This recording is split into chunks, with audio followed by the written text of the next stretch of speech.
Hello friends, welcome to சுவையான சமையல். இன்றைக்கி நம்ம சுவையான ஆரோக்கியமான வெங்காயத்தாள் பொரியல் எப்படி செய்கிறதுன்னு பார்க்கலாம்.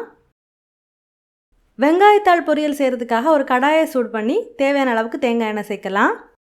எண்ணெய் சுடானதுக்கப்புறமா கடுகு வெடித்ததுக்கப்புறமா 1 ஸ்பூன் உளுந்து, லைட்டாக செவந்து வந்ததுக்கப்புறமா 1/4 டீஸ்பூன் சீரகம், காய்ந்த மிளகாய், கருவேப்பிலை சேர்த்து தாளிச்சுக்கோங்க.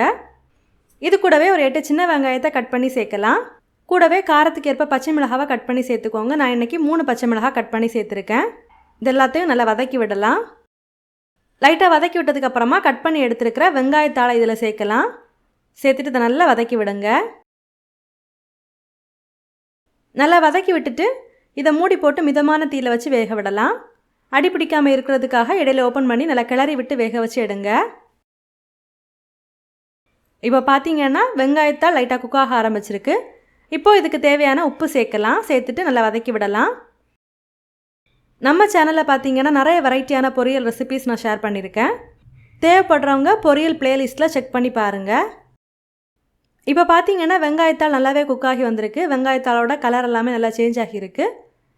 இப்போது இதில் ஒரு 1/4 டீஸ்பூன் மிளகாய்த்தூள் சேர்க்கலாம். சேர்த்துட்டு நல்லா கலந்து விடலாம்.